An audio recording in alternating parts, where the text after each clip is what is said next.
메시가 MLS 전체 유니콘이라면 손흥민은 우리 팀의 유니콘이라며 상상 속의 동물에 견주기도 했는데, 특히 이제 미국 사람들이 스포츠계에서 유니콘이라는 말을 할 때 실제로 존재할 거라고 생각하지 못했던, 꿈만 같던 일, 이럴 때 얘기를 하거든요. 선수 실력일 수도 있고 아니면 이 선수가 내 앞에 있다니, 이럴 때 유니콘이라는 표현을 많이 써요.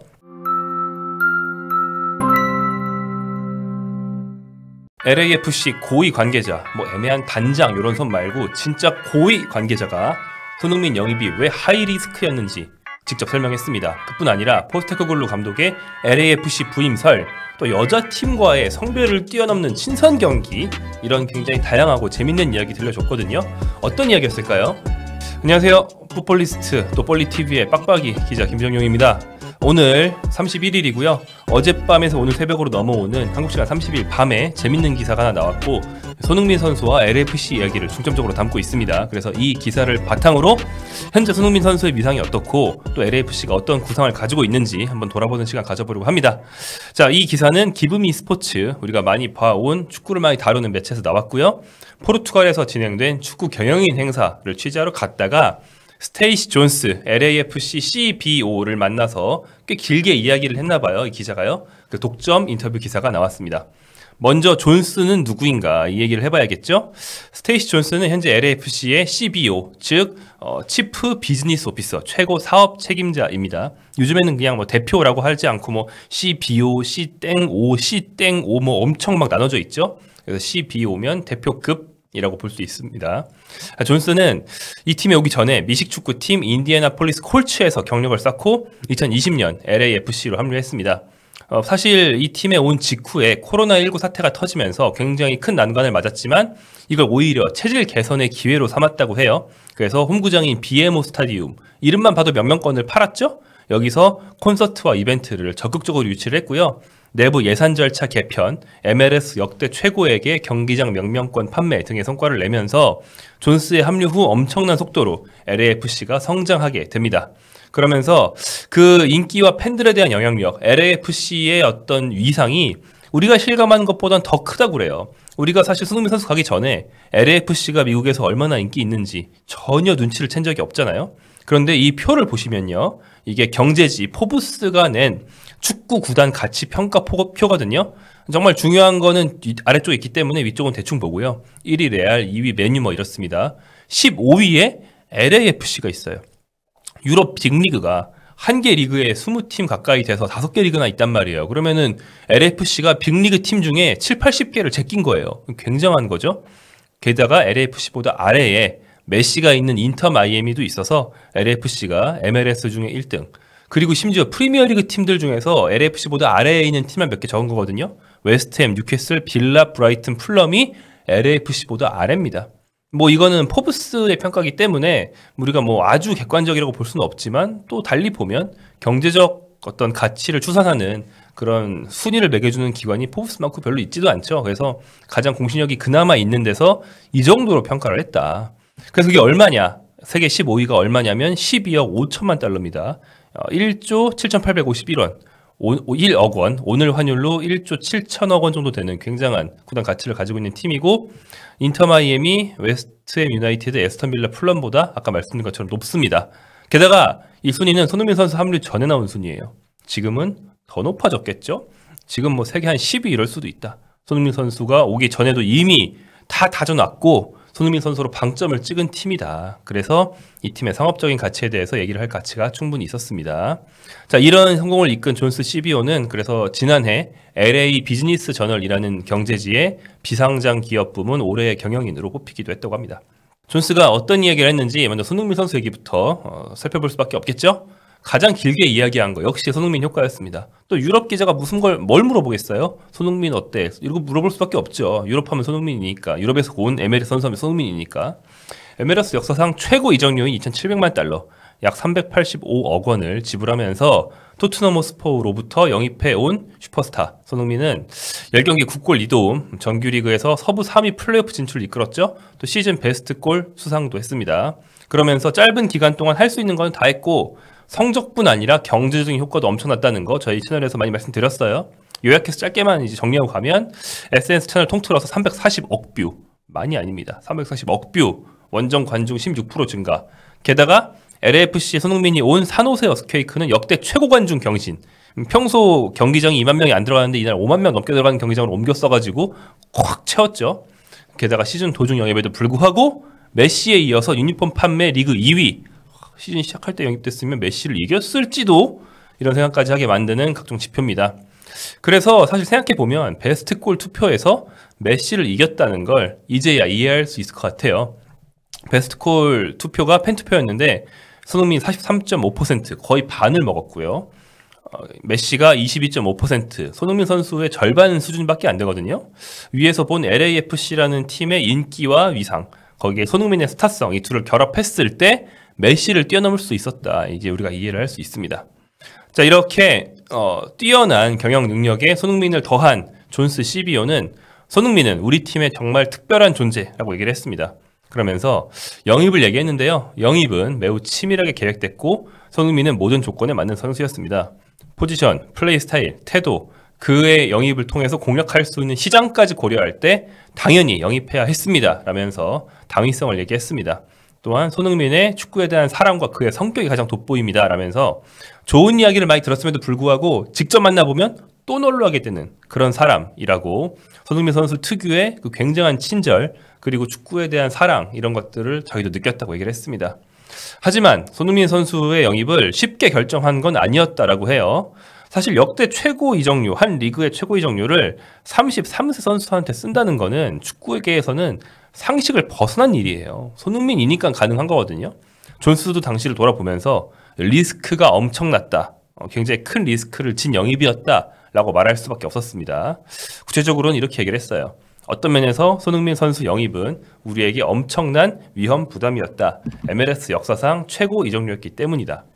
그러나 축구와 상업적 측면을 모두 모델 분석한 결과 그만한 가치가 있다고 판단했습니다. 이렇게 얘기를 했어요. 그러니까 모델 분석. 그냥 기분상 사면 될 것 같아 이렇게 결정한 게 아니고 손흥민 선수가 왔을 때 얼마나 효과가 있는지를 굉장히 심층적으로 이제 시뮬레이션을 해본 결과 영입 가치가 충분하다라는 결론을 내렸다는 것이죠. 또한 왜 영입했는가? 슈퍼스타라는 점을 굉장히 강조했습니다. 미국인들, 특히 스포츠계의 빅마켓 중에 빅마켓인 LA 사람들은 슈퍼스타를 원한다라고 설명을 했어요. 존스 CBO는 미국인들은 스포츠 스타를 정말 좋아합니다 라고 하면서요. 손흥민, 카를로스 벨라, 리오넬 메시, 데이비 베컴뿐 아니라 LA는 모든 종목에서 다 그렇습니다. 농구의 르브론 제임스를 보세요 라고 얘기를 했습니다. LA 레이커스에 있는 르브론 제임스, 농구 역사상 아마도 조던에 이어서 2위 정도 되는 그 스타를 얘기한 것이죠. 또한 유니콘이라는 표현을 썼어요. 메시가 MLS 전체의 유니콘이라면 손흥민은 우리 팀의 유니콘이라며 상상 속의 동물에 견주기도 했는데 특히 이제 미국 사람들이 스포츠계에서 유니콘이라는 말을 할 때 실제로 존재할 거라고 생각하지 못했던 꿈만 같던 일 이럴 때 얘기를 하거든요. 선수 실력일 수도 있고 아니면 이 선수가 내 앞에 있다니 이럴 때 유니콘이라는 표현을 많이 써요. 존스 CBO는 메시는 MLS 차원에서 일종의 유니콘 같은 존재입니다. 라고 말을 했습니다. 그가 MLS에 쓴다는 사실 자체를 여전히 믿기 힘들다는 얘기죠. 그러면서 스타성만으로는 절대 영입을 하지 않지만요. 손흥민은 축구적으로도 우리 팀에 완벽하게 들어맞았습니다. 손흥민은 우리만의 유니콘 같은 존재입니다. 라고 얘기를 했습니다. 자, 손흥민의 대단함 누구나 알고 있죠. 그런데 이 존스 CBO는 LAFC 고위 관계자 입장에서 지금 손흥민 선수 10경기 써보고 손흥민 뽕에 취했을 거 아닙니까? 어떤 상업적인 효과와 경기장에서 효과가 모두 극대화되어 있잖아요. 그래서 그런지 메시와 르브론을 동시에 거론했습니다. LAFC 구단이 손흥민에게 얼마나 만족하고 있는지 짐작이 되는 부분입니다. 자, 이어서 다른 얘기들도 쭉 이어지는데요. 일단 우리가 관심이 굉장히 많은 손흥민 선수의 차기 감독. 그냥 우리가 모르는 감독이 온다 하면은 왔나 보다 하고 그게 누구지 공부하면 되는데 자꾸 익숙한데 반갑지 않은 이름이 거론되니까 우리가 관심을 갖는 거거든요. LAFC의 차기 감독이 화제인 이유, 스티븐 체룬돌로 감독이 올해를 끝으로 떠난다. 이미 공표를 한 상태입니다. 그렇죠? 그래서 기브미 스포츠가 일단 취재한 결과부터 얘기하고 그 다음에 이 존스 CBO에게 질문을 하는데요. 일단 기브미 스포츠의 결론이 이렇습니다. 현재 거론되는 2명 다 아니다. 첫 번째 타타 마르티노, 본명은 헤라르도 마르티노인데 타타라는 별명으로 더 유명하죠. 이분은 바르셀로나, 아르헨티나, 멕시코 인터 마이애미 등의 지휘봉을 잡았던 경력은 진짜 화려한 스타 감독입니다. 세계 축구 팬들한테는 영 안 좋은 이미지가 많아요. 왜냐하면 아르헨티나 대표팀과 바르셀로나 두 팀에서 메시를 제대로 활용하지 못했기 때문에 메시가 더 일찍 더 많은 트로피를 챙기지 못한 원흉 중에 하나로 우리가 기억하고 있는 경우가 많거든요. 근데 타타 마르티노가 MLS 경력이 상당히 많기 때문에 이번에 LAFC의 지휘봉을 내내 잡는 거 아니냐? 이런 얘기가 나오고 있었어요. 하지만 기브미 스포츠의 취재 결과는 타타 마르티노는 애틀랜타 유나이티드 컴백이 유력하다라고 합니다. 사실 애틀랜타 유나이티드도 MLS의 많은 팀들이 그렇듯이 역사가 짧은데요. 이 타타가 초대 감독으로서 MLS 컵 우승, 그러니까 최종 파이널 우승이죠. 플레이오프 파이널 우승까지 따냈던 이 팀의 레전드 감독이에요. 그렇다 보니까 애틀랜타 유나이티드와 서로 더 매력을 느끼고 컴백을 결정한 것으로 보입니다. 사실 이런 사람이기 때문에 뭐 타타 마르티노가 어디 유럽 구단이나 대표팀 간다고 하면 좀 불신할 수 있지만 MLS 팀으로 간다고 하면은 사실 좀 믿음이 가거든요. 그래서 MLS 구단인 LAFC 입장에서는 타타를 놓치는 게 조금 아쉬울 수도 있겠습니다.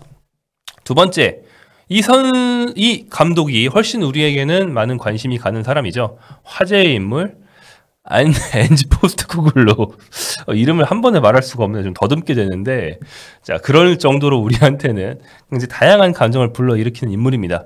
손흥민 선수 영입과 더불어서 포스테코글루의 LAFC 부임설이 났었습니다. 기억하시죠?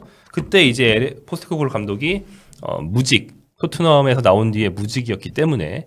근데 노팅엄 포레스트에 가면서 LAFC행 루머는 종결인 줄 알았으나 노팅엄에서 39일 만에 최단기 프리미어리그 사상 최단기 경질이 되면서 다시 무직이에요. 그러면서 아무튼 최근 행보가 좀 안 좋다고는 해도 그냥 경력만 놓고 보면 셀틱 괜찮아, 토트넘에서 유로파리그 들었어, 많은 함정 카드가 있지만 그런 사람이 지금 무직이다 보니까 감독이 공석인 상당히 많은 팀들이 포스테코글루를 고민한다라고 되어 있거든요. 뭐 셀틱, 유벤투스 막 거론됩니다. 근데 그 팀들은 뭐 마틴 오닐, 스팔레티 다른 베테랑들로 좀 돌아선 것 같죠. 그러다 보니까 LAFC 부임설이 계속 납니다.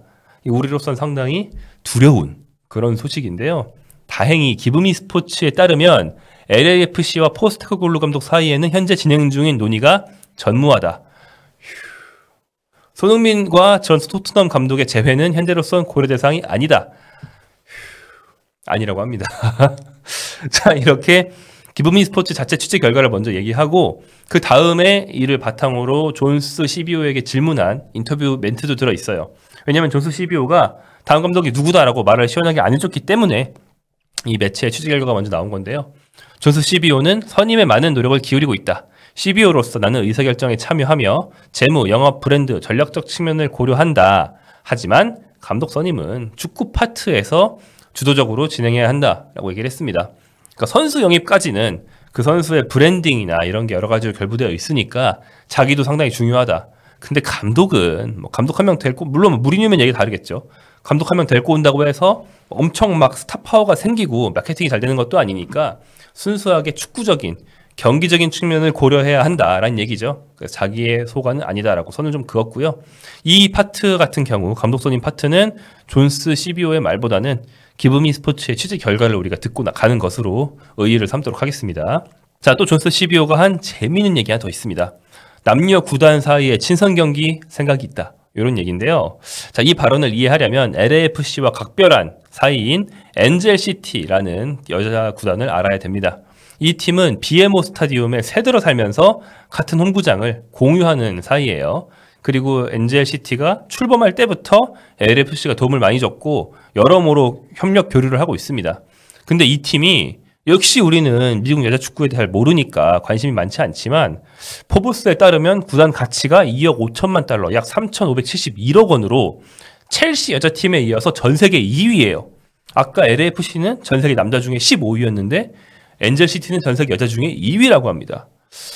가면 갈수록 포브스가 LA를 너무 올려치는 거 아닌가 싶긴 하지만 아무튼 포브스 얘기는 그래요. 그래서 굉장히 가치가 높은 두 팀이 LA에 있다라는 것이죠.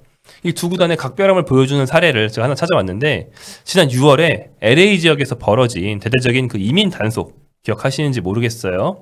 정치적인 사안이라서 또 이제 이걸 비판하면 트럼프 행정부의 반기를 드는 것처럼 보이기 때문에 대부분 구단들이 좀 조심하고 있었습니다. 근데 그 사태 초기에 엔젤시티와 LAFC 두 팀만 나란히 성명서를 내면서 먼저 입장을 밝혔어요. 야구 등 다른 종목 구단들, 뭐 다저스, 레이커스 머뭇거리고 있을 때 축구팀들이 먼저 움직였거든요. 또 LA 갤럭시 축구팀은 또 이렇게 빨리 움직이지 않았다는 것도 눈에 띄어요. 그러니까 엔젤시티와 LAFC가 서로 영향을 주고받으면서 네가 하면 나도 할게, 이런 관계라는 걸 약간 알 수 있는 부분이죠. 그래서 존스 CBO가 LAFC와 엔젤시티의 관계에 대해서 어떤 얘기를 했느냐. 나는 줄리 어먼 엔젤시티 사장과 굉장히 친하다. 우리 두 구단 모두 지역 사회를 최우선으로 생각한다는 가치관이 같다 라고 얘기했습니다. 그러면서 우리 두 구단은 항상 협력 방안에 대해 논의하고 있는데요. 예를 들어 두 팀이 서로 경기하는 것도 있어요 라고 했어요. 그러면서 존스 CBO도 이게 좀 이상하다는 걸 알아요. 남자팀 여자팀 성별 간 대결이 이상하다는 걸 아는 거예요. 좀 이상한 모습이긴 하지만 정말 재미있을 겁니다. 올해는 다들 바빠서 추가 이벤트를 만들기 어려웠지만요.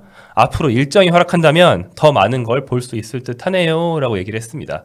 그러니까 LAFC가 올해 바쁘긴 했어요. 왜냐면 클럽 월드컵에 원래 못 나가는 거였는데 그 다른 북중미 대표팀 레온이란 팀이 갑자기 이제 실격되면서 갑자기 나갔거든요. 그래서 이런 갑작스러운 스케줄만 아니었으면 엔젤시티와 오래 경기했을 수도 있다. 약간 이런 뉘앙스가 좀 담겨져 있죠. 앞으로 클럽 월드컵에 매년 나가는 거 아니니까 그런 일이 아니라면 이벤트를 많이 열 거고 그중에 엔젤시티와의 친선전이 포함되어 있다. 사실 다른 나라 사람들 입장에서 황당한 소리로 들립니다. 하지만 미국에서는 더 이상 그렇지 않습니다. 왜냐하면 미국에서는 이벤트성 남녀 대결이 슬슬 성사되고 있는 중이기 때문입니다. 예를 들어서 올해 초에 열린 NBA 올스타전에서 축구 역사상, 축구죠. 죄송합니다. 농구 역사상이죠. 농구 역사상 최고의 3점 슈터 스테픈 커리가 여자 농구 사상 최고의 3점 슈터 중에 한 명인 이오네스쿠 선수를 남자 올스타전에 초청했어요. 그래서 둘만의 특별 3점 슛 대결을 했는데 이게 거의 올스타전 전체만큼 화제를 모으고 바이럴이 많이 됐거든요. 저도 이번 올스타전 안 봤는데 이건 알 정도로. 그러니까 이런 거예요. 여자가 남자를 초청한 게 아니에요. 그리고 무슨 여자농구 부흥을 위해서 한번 껴줬다 이런 것도 아니에요. 순수하게 요즘 여자농구가 진짜 폭발적인 상승세에 있어서 NBA 입장에서도 화제성을 위해 여자 선수를 일부러 데려온 겁니다. 그게 화제를 모으기 쉽고 인기를 끌기 쉬우니까요. 요즘 여자농구의 케이틀린 클락이라는 선수, 이오네스쿠와 더불어서 양대 3점 슈터인데 케이틀린 클락은 지난 2024년 동안 르브론 제임스보다 유니폼을 더 많이 팔았다라는 기록도 있습니다.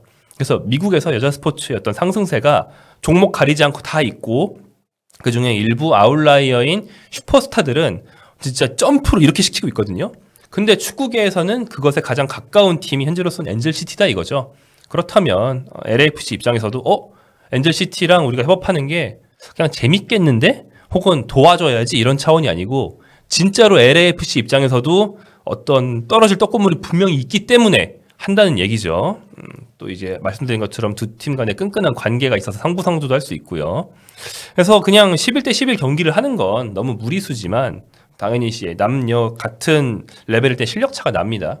하지만 3점슛 콘테스트처럼 프리킥 대결 같은 걸 할 수도 있는 거고요. 어떤 식으로든 대결할 수 있는 이벤트 아이디어는 무궁무진하게 많을 것이다. 이런 점까지 생각해 본다면 정말 11대 11은 아니더라도 손흥민 선수가 한 내년쯤에는 엔젤시티 선수들과 대결하는 그런 재밌는 모습들을 볼 수 있지 않을까 생각합니다. 이런 게 또 미국에 갔기 때문에 있을 수 있는 그런 상황 아닌가 생각해요. 자, 인터뷰 정리해 보겠습니다. 손흥민 선수의 MLS 내 위상을 다시 한번 보여주는 그런 인터뷰였습니다. 저희가 입에 침이 마르도록 주로 저보다는 저희 서영욱 위원이 손흥민 선수가 미국에서 어떤 존재로 인식되고 있고 특히 미국 축구계 LAFC에서 어느 정도인지 잘 얘기해주고 있는데 그게 다 저희가 이제 어떤 구라핑을 한 번도 찍은 적이 없어요. 부풀린 게 없고 순수하게 그쪽의 매체들에서 하는 얘기를 그대로 가져오는 거지 안 부풀린단 말이에요. 근데 이 정도입니다. 존스 CBO의 인터뷰는 마침 포르투갈 행사에서 유럽 기자를 만나 성사된 거지만 그러니까 시점상 그냥 우연이지만 이게 또 MLS 플레이오프 시작 시기에 나오기도 했어요. 아마 MLS 사무국은 LAFC가 파이널, MLS 컵 파이널에 진출하길 간절히 바랄 겁니다. 동쪽에선 인터 마이애미가 올라오기를 바라겠죠. 동메시 서흥민, 이것이 올해 하반기부터 MLS의 흥행을 이끄는 양대 스타 구도고 이게 파이널에서 만나야 완성이 되는 거거든요. 그래서 아마 MLS 사무국 입장에서는 물 떠놓고 제발 손흥민님, 부안가님 이겨주세요. 진짜 이러고 있을 겁니다. 장담할 수 있습니다. LAFC와 마이애미 모두 1차전 승리를 하고 계속 플레이오프 행보를 이어가고 있는데 저희가 짬짬이 나오는 그 밖의 소식뿐 아니라 당연히 경기 소식도 열심히 전하도록 하겠습니다. 참고로 이제 이게 여담인데 제 미국 사는 친척들이 있어요. 그래서 지난 주말에 한국에 들어오셔가지고 오랜만에 뵀는데 진짜로 그분은 원래 축구 안 보시거든요. 나이도 좀 있으신 저한테 삼촌이시고. 근데 미국 교민 사회에서 손흥민 선수가 LAFC에 왔다는 사실과 그 임팩트, 우리 도시에 오면은 좀 가봐야지라는 그런 인식이 정말 광범위하게 퍼져 있다고 그래요. 아, 손흥민이 LAFC여가지고 우린 좋은데 넌 어떠니? 전 되게 물어보시더라고요. 그 정도입니다. 그래서 앞으로 요런 좀 재미있는 뉴스를 전해드릴 일이 이제까지도 수십 번 했는데 앞으로도 계속 있을 것 같습니다.